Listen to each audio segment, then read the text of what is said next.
Thanks for joining us today. I'm Cody Holyoke. The results are in after Tuesday's elections, and they run the gamut in both Kansas and Missouri. First off, thank you for voting. We'll spend today's broadcast looking at the impact of your decisions and how both our states move forward with new laws and elected officials you've approved. And I promise you this, I'll be much more than a senator from Missouri.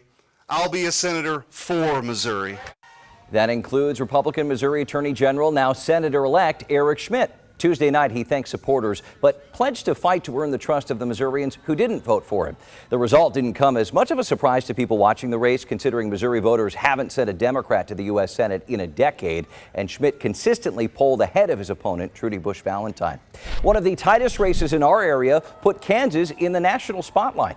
Incumbent Governor, Democrat Laura Kelly, won re-election over her Republican challenger, State Attorney General Derek Schmitt. This race was very close, and the governor's victory is especially noteworthy because she was the only Democratic governor running for re-election in a state Donald Trump won in 2020, and the former president had backed her opponent. When history called on us, this community answered proudly.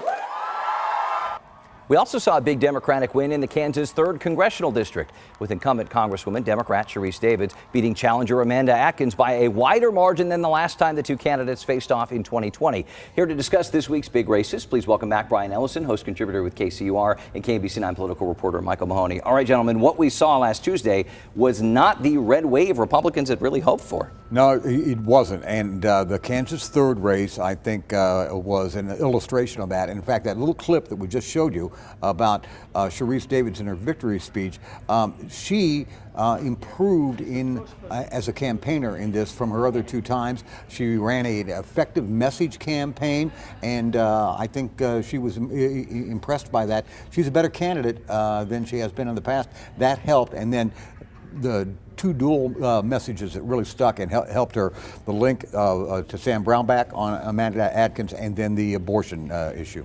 I think, Cody, I was a little surprised at the margin of her victory. Yeah. I think we've really seen just how blue Johnson County has become.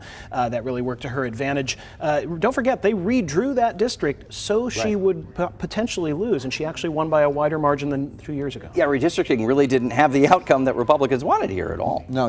As Brian said, that district was drawn to put Sharice Davids at less of an advantage in the old one. Although the Republicans claimed there was still a 62% chance of Sharice winning that, and turned out she did. Won.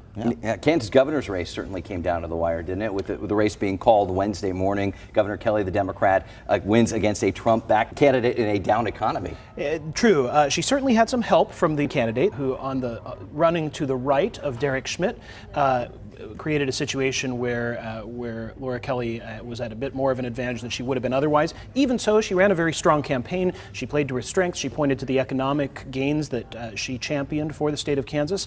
And in the end, Derek Schmitt was not the kind of candidate who rallied enough of a conservative base, unlike Chris Kobach, who we'll talk about in a moment.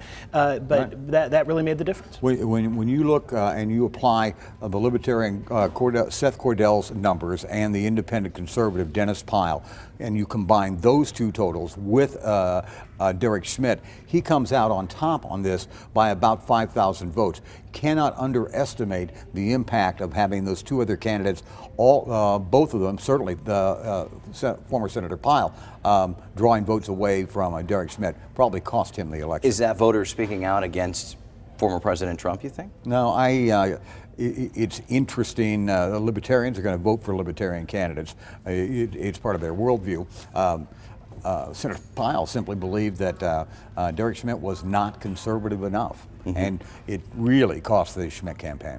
But having said that, the Schmitt campaign failed to activate folks to come over to his side to draw those Pyle voters to his votes. Laura Kelly, on the other hand, over and over kept making those little inroads to the moderate base that she thought she could grab, and she got just enough votes to pull it off. Mm-hmm. Conversely, as you said, in the Attorney General's race, we have a Republican now with Chris Kobach. Right. Chris Mann, a political newcomer, ran a very impressive campaign, having not run for office before, but in the end wasn't enough to overcome the political operation that Chris Kobach stood at the top of. I think we have yet to see whether Chris Kobach's campaign clean victory will translate to the kind of leadership and organization that will make him effective as an attorney general, but that remains to be seen. I think there are Republicans that are surprised that Chris Kobach won this race. There were Republicans that were lukewarm about him having the nomination. What will be really interesting now is to see how a very conservative Republican Attorney General in Kansas, Chris Kobach, deals with a Democratic governor in Laura Kelly. This is going to be a fascinating dynamic to watch. Oh, for sure. Let's go to Missouri real quick. As we know, Eric Schmitt gets the win, right? Missouri solidifies itself as a red state in the U.S. Senate. This was widely expected, but what's the potential impact here? Well, I think you're exactly right. It was widely expected. The margin was double digits. I think the best Democrats could have hoped for was to make it an interesting race, and I'm not sure that we would say that's what happened. Yeah. Having said that, I think Trudy Busch Valentine did tap into something, and you heard it a little bit in her concession speech, where she spoke of the fear that exists in America. She was very emotional in that speech, pointing out that she had done something important by running. I also have to say, in his victory speech, Eric Schmitt continued to sort of take swipes at Trudy Busch Valentine, yes, which was probably an indication of kind of the tone that he intends to govern with as a member of the United States Senate. And the other thing is Trudy Busch Valentine spent $10 million north of it and her allies and got trumped. I don't think that she ran that good of campaign. She did not. She tried hard. God knows she tried hard to connect with voters, but this is a very Republican state. She was new to politics. It showed, and she got thumped. Got thumped. And hard to connect with those rural voters, too. Yeah, I don't think she did much campaigning outstate, to be honest. All right, Michael Mahoney, Brian Ellison, stick around. We have a lot to talk about.